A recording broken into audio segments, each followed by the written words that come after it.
មេកុយច្រកព្រំដែនអន្តរជាតិប្រពាំងស្រែហៅច្រកវ៉ាលីកំពុងតែជិះសេះលេងដៃឲ្យតែឈ្មោះបងលុយគ្រប់គឺចប់តែម្ដងគយច្រកប្រពាំងស្រែរួមទាំងជនស៊ីវិលដើរកោសរុះជាលុយថ្លៃបាយពីក្រុមឈ្មួញនិងអាជីវករនាំទំនិញទឹកពន្ធកាន់តែច្រើនឡើងក្រមអ្នករកស៊ីមិនហ៊ានរឹងតតឹងចំពោះមេកយច្រកទ្វារព្រំដែនអន្តរជាតិប្រពាំងស្រែនោះទេពីព្រោះបើហ៊ានតែរឹងតតឹងមុខជាត្រូវកយចាប់ហាក់ពីនៃបងគុណទ្វេតែម្ដងដូច្នេះមានតែបងលុយជូនក្រុមកយនៅប្រពាំងស្រែទៅតាមអ្វីដែលពួកគេទាតែប៉ុណ្ណោះទំនិញភាគច្រើនដែលឆ្លងកាត់ចេញពីប្រទេសវៀតណាមចូលមកប្រទេសកម្ពុជាគឺប្រភពមកពីប្រទេសចិនក្រុមអ្នករកស៊ីនាំទំនិញពីប្រទេសចិនឆ្លងកាត់ប្រទេសវៀតណាមចូលមកកាត់ច្រកទ្វារព្រំដែនអន្តរជាតិប្រពាំងស្រែទាំងយប់ទាំងថ្ងៃយ៉ាងកុកក្រឹកកក្រែងមានទំនិញបង្កប់និងទំនិញខុសច្បាប់ជាច្រើនប្រភេទដែលសម្រុកចូលតាមច្រកមួយនេះដោយគ្មានការត្រួតពិនិត្យអ្វីឡើយគេឃើញតែឈ្មោះទាំងនោះបងលុយឲ្យមន្ត្រីគយនិងភ្នាក់ងារគយក្រោមការបង្គាប់បញ្ជាក់កំណត់ពីមេការិយាល័យគយជាការកំណត់តែម្ដងប្រភពក្រុមអ្នករកស៊ីតាមច្រកប្រពាំងស្រែទទួលស្គាល់ថាបើទំនិញរបស់ពួកគេបងពុនមិនបាន 100% នោះពិតជាលំបាកខ្លាំងអញ្ចឹងក៏មានការសម្រុះសម្រួលពីមន្ត្រីគយដោយបងតែពាក់កណ្ដាលហើយមួយចំណែកក៏ត្រូវជូនជាសាគុណដល់ពួកគយតែម្ដងទៅពីព្រោះពុនម៉ៅការនេះ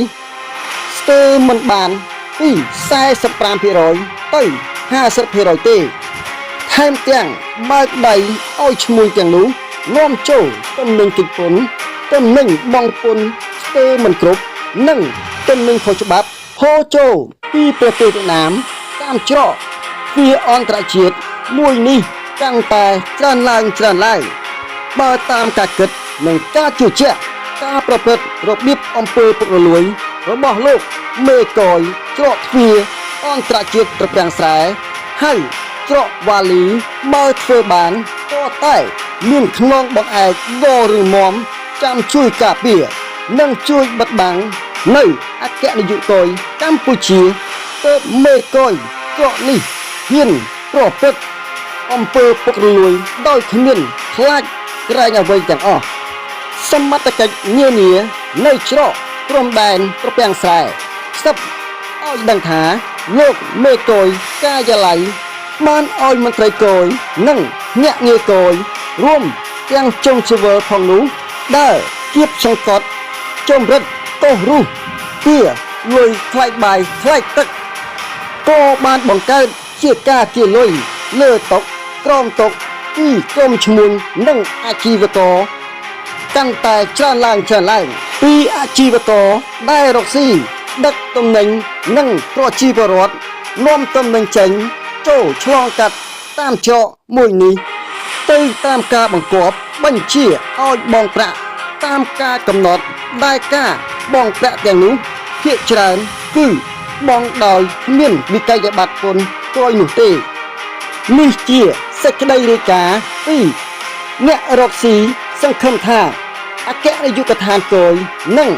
រដ្ឋកម្ពុជានិងឯកឧត្តមឧបនាយករដ្ឋមន្ត្រីក្រសួងសេដ្ឋកិច្ចនិងហិរញ្ញវត្ថុមេត្តាជួយដាក់មន្ត្រីជំនាញ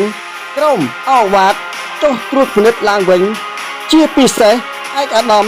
យុនទៀងប្រធានអង្គភាពប្រឆាំងអំពើពុករលួយគួរតែចាត់មន្ត្រីក្រុមអវ៉ាតចុះ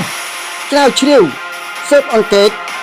ភាពមិនប្រក្រតីរបៀបអំពើពុករលួយរបស់លោកមេកយច្រកទ្វារព្រំដែនអន្តរជាតិប្រពាំងស្រែហៅ ច្រកវ៉ាលីនិងបពួកដើម្បីទាមទារចំណូលរដ្ឋបានល្អឡើងវិញប្រភពគេហទំព័រអំណាចខ្មែរ